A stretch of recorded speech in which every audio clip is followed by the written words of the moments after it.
আসসালামু আলাইকুম। আমি ইদানিং দেখতেছি অনেকে ব্যবসায়িক কোর্স সেল করছে এবং এন্টারপ্রেনার কোর্স সেল করছে, যার কিনা বয়স 25 বছর 20 বছর এবং জীবনে কোনোদিন কোনো ব্যবসাই করেনি। কোর্স সেল করাই তার ব্যবসা এবং হয়তো বা 15-20টা বই পড়েছে বা 100-200 বই পড়েছে। আসলে বই পড়া আর ফিজিক্যালি ব্যবসা করার মধ্যে এটা আমি মনে করি অনেক পার্থক্য। যদি ব্যবসার প্রিন্সিপালগুলো সেল করতে হয় তাহলে আমি বাংলাদেশের প্রেক্ষাপটে বসুন্ধরা গ্রুপ, মেঘনা গ্রুপ, সিটি গ্রুপ বা আরও যারা বড় বড় গ্রুপ অফ কোম্পানিজ আছে বা যারা অনেক বড় বড় ব্যবসা করে, সফল উদ্যোক্তা এবং ব্যর্থ উদ্যোক্তা, আমরা সফল উদ্যোক্তার কাছে সফল উদ্যোগের গল্প শুনবো এবং ব্যর্থ উদ্যোক্তার কাছেও কিন্তু অনেক শিক্ষণীয় আছে। ব্যর্থ কেন সে হলো এবং আমরা কি কি কারণে ব্যর্থ হই, সেই ব্যর্থ উদ্যোক্তার কাছে এই ভুলগুলো আমরা সঠিক পরিসংখ্যানে জানতে পারবো এবং সফল উদ্যোক্তারা সফলতার গল্প বলবে। সফলতার পাশাপাশি আমাদের ব্যর্থতার গল্প শুনতে হবে, কারণ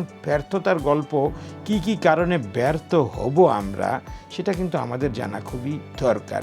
সফলতার গল্প আমাদেরকে মোটিভেশন, উৎসাহ, উদ্দীপনা দেয়, আর ব্যর্থতার গল্প যা আমাদের ভয়, আমাদের সেখান থেকে বেঁচে থাকা এবং সেই কাজটা না করার জন্য আমাদেরকে উদ্বুদ্ধ করে। এই জন্য দুইজনের গল্প শুনে আমাদের দরকার এবং দুইজনেই আমাদের সবচেয়ে বড় মেন্টর হতে পারে। অতএব যারা কোনোদিন ব্যবসা করেনি, যারা কোনোদিন বড় ইন্ডাস্ট্রি করেনি, তাদের কাছ থেকে আমরা ব্যবসা না শেখাটাই আমার ধারণা, এটা আমার ব্যক্তিগত মতামত, ভালো হতে পারে। Thank you.